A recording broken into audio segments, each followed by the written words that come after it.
Good morning, students. Welcome to you all in Bio by Gulab Sir channel.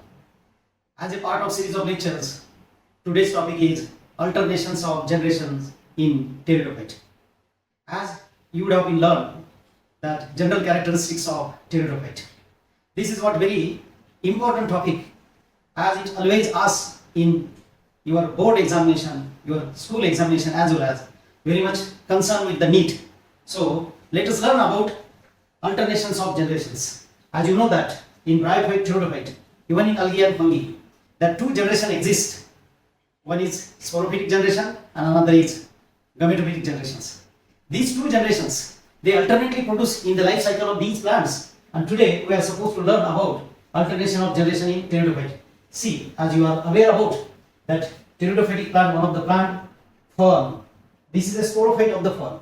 Now we have to learn life cycle of this fern under the heading alternation of generations. Here there are two generations I did mention.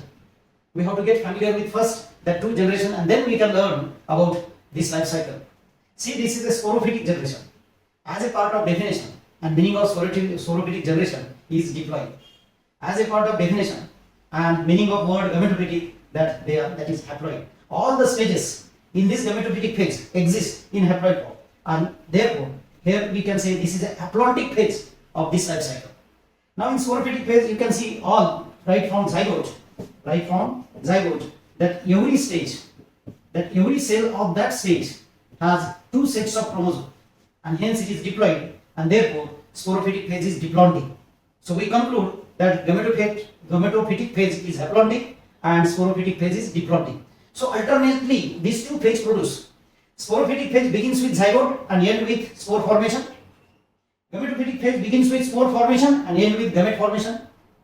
Therefore, it can be said that gametophytic phase produce from sporophytic phase produce from gametophyte, and alternately they produce from each other, and hence it is called as alternations of generation, because these two generations exist in the life cycle of fern or Pteridophyte.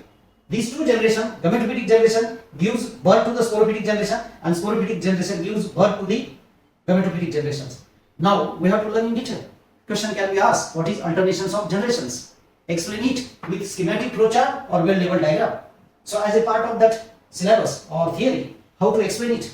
So we have to write first definition. What is definition? Alternation of sporophytic generation with gametophytic generation in the life cycle of Pteridophyte is known as alternation of generations. This is definition. Now we have to explain, so we can write it. It is explained as follows. So we can draw first and then explain, or explain and while explanation you can draw.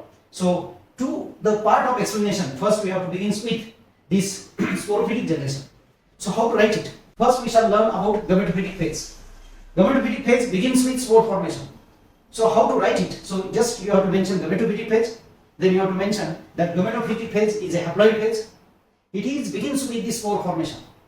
See here, these are the four spores, all that spore which produce from spore mother cell.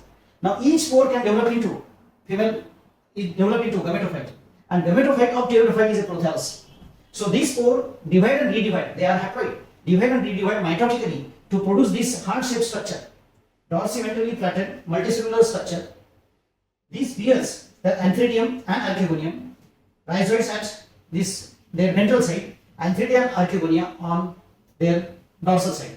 Archegonium present at the site of knot and antheridium present toward the posterior side of the prothallus. So prothallus is a gametophyte, and all the cells in prothallus are haploid, and hence this phase having all the stages in haploid phase, therefore it is called haplontic as well as gametophytic phase. Now see, this prothallus which developed on this spore. So gametophytic phase begins with spore formation, spore develop into prothallus, and prothallus now at maturity developed antheridium and archegonium. This structure is antheridium. It is a multicellular reproductive structure, has antheridial mother cell which developed into antherozoids. This structure is called archegonium, is a female reproductive structure. This is also multicellular. You can see here that this archegonium consists of egg cell, ventral canal cell, and egg cell, ventral canal cell, and neck canal cells. Now, concern of this gametophytic phase is development of gamete producing structure, antheridium and archegonium, to produce antherozoids and egg cell. Antherozoids as a male gamete, egg cell as a female gamete. When these antherozoids swim through water, because Pteridophytes require water for fertilization. Without water, they cannot fertilize. So antherozoids swim through water, reach to the archegonium, and where the fertilization occurs. Hence, that zygote is developed where there is egg cell. So zygote will be developed here. Zygote develop into embryo, embryo develop into sporophyte. So this entire structure is a sporophyte which develop here. It can be understood by this diagram. What we have this diagram, you just see this diagram. Here, this is a prothallus, and that prothallus is shown here. This prothallus, that was actually gametophyte. But since fertilization occurred at the site of egg, this sporophyte is developed. So from this picture, it is very clear to that sporophyte is developed at the site of archegonium and egg cell. So finally, that gametophytic phase ends with the fertilization and formation of zygote.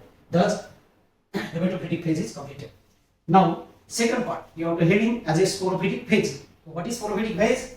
Sporophytic phase is diploid. It begins with zygote formation. Male and female gamete fuse to form zygote. Haploid male gamete fuse with haploid female gamete.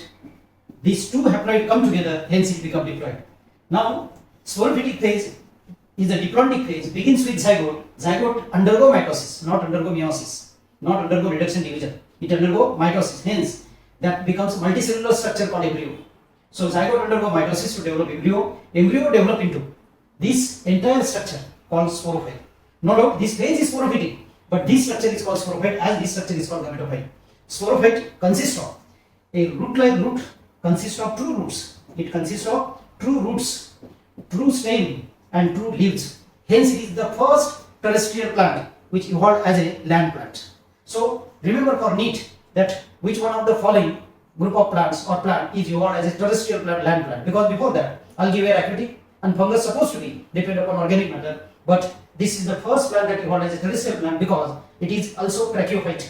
Why it is so called tracheophyte? Because they have water conducting tissue, xylem and phloem, hence they grow above the land to have height, and hence they could grow above the land up to 1 to 2 meter in height. Yes, they have conducting tissue in this stem, and therefore this stem which bears these leaves also called as rachis. This structure is also called as rachis. So remember this structure, why? Leaves are directly attached to the stem. Now, being sporophyte, these leaves which bear spores, these leaves also known as sporophyte. Why? Because these leaves consist of phyll matlab leaves, sporo matlab spore bearing, so sporophyll leaves which that bear spore. Now, how they bear spore? That is what we have to understand. These leaves consist of this special structure called sorus, plural form sora. Each sorus consists of sporangium which has spore mother cell. These spore mother cell are diploid undergo meiosis to produce spore. These spores are present in sporangia. Sporangia are present in sorus. Sorus present on this leaf. Therefore, leaf is known as sporophyll, a phyll which bears spore. These spores are produced later, last part of that sporophytic phase, but they are present in the leaves, and hence that leaves are called sporophyll. I hope you did understand the meaning of sporophyll. And here, as such, that sporophytic phase is also completed by the meiosis of spore mother cell and spore formation.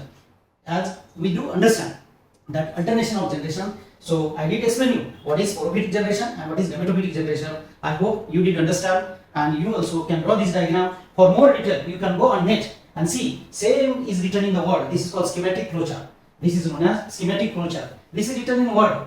That was diagrammatic presentation as it is given on net. The same way, here you can study more. You can see structures in detail, how they are being multicellular and drawn, so that you will get clear idea. Here it is a schematic flowchart, and same thing I did explain through my diagram.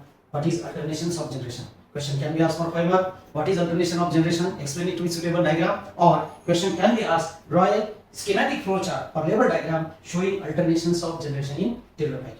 Question also can be asked, write short note on prothallus. Many question can becomes as a part of NEET. I hope you got it. Even if you are in doubt, you can ask in comment section. I request you to like and share our channel. If you are new, please subscribe it. Thank you.